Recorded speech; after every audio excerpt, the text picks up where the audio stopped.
MSMEs are suffering from a problem of scale.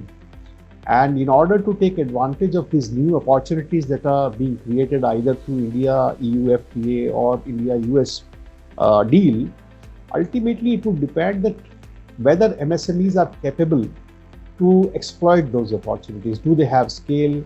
Can they meet the national, international standards? And also have enough financial capability to sustain large volumes of trade? Because in India, EU FTA particularly, technical standards are going to be the most important thing, whether it is related to CBAM or whether it's related to other green regulations that are being discussed in European markets. So I think it is important. That's why this Champion MSME scheme is very important. So they have announced a 10,000 crore rupee fund, SME Growth Fund, which is going to help in facilitating access to equity. Now, equity is one of the major bottlenecks because of which MSMEs have not been able to scale up.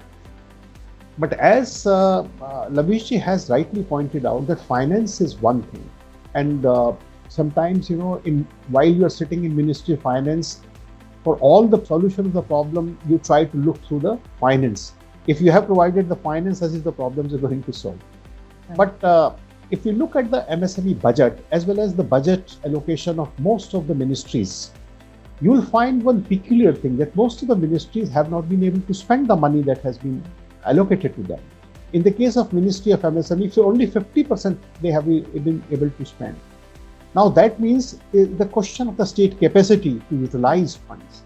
You come up with programs that create outcomes and impacts that are desirable or strategically.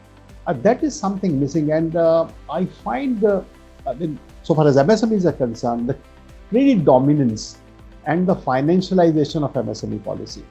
So from a macro perspective, that reinforces a credit-heavy growth strategy and not a capability building strategy. That's the moot point, I guess.